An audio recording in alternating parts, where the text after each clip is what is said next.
જંગલેશ્વરના demolition અંગે નિવેદન જંગલેશ્વરનું જંગલ કાઢવાનું ભગીરથ કાર્ય મનપાએ કર્યું। 2 નંબરના ધંધા થતા હોય તેના દબાણોને દૂર કરવાનું કામ કર્યું હોય।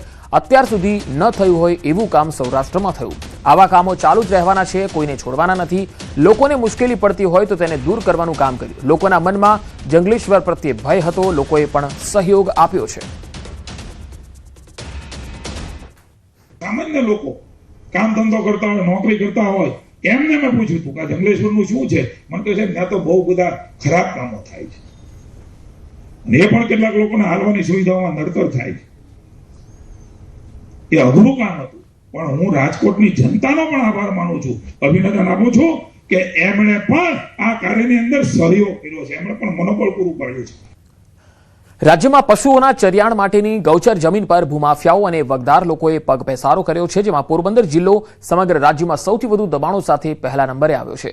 વિધાનસભા ગૃહમાં પૂછાયેલા એક પ્રશ્નના લેખિત જવાબમાં સરકારે સ્વીકાર્યું છે કે રાજ્યભરમાં કુલ 7,653 જેટલા દબાણો નોંધાયા છે।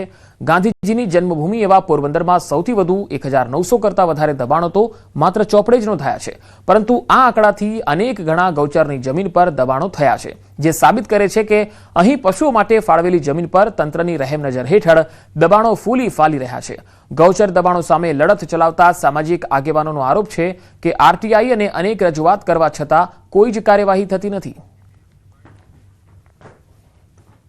ગૌચરના દબાણો હટાવવા માટે થઈ અને ઓછામાં ઓછો 1.5 વર્ષથી આ ટ્રાય કરું છું। આરટીઆઈથી માહિતી લઉં છું। માહિતીના આધારે દરેક તાલુકા વિકાસ અધિકારીએ મંત્રીઓને અને સરપંચોને નોટિસો કરેલી છે, પણ નોટિસની બજવણી ખાલી ઉપરછડી થાય છે। આખા જિલ્લાની અંદર 19,433 હેક્ટર દબાણ થયેલું છે। મારી માંગ એક જ છે કે ગૌચરા ખાલી થઈ જવા જોઈએ, બીજું કાંઈ નથી માંગ મારી। તો જિલ્લા કોંગ્રેસના પૂર્વ પ્રમુખે પણ આક્ષેપ કર્યો છે કે ચૂંટણીલક્ષી મતોના રાજકારણને સાચવવા માટે જ આ દબાણોને છાવરવામાં આવ્યા છે। જો સત્તાધીશોમાં ઈચ્છાશક્તિ હોત તો ગૌચરની જમીન પર દબાણો થયા ન હોત।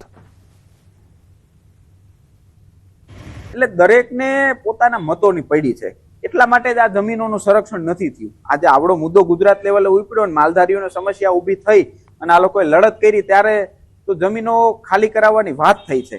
એટલે આમાં ચોક્કસથી મતોનું રાજકારણ તો છે જ। આવનારા 3 મહિનામાં એક્શન પ્લાન બનાવી 3 મહિનામાં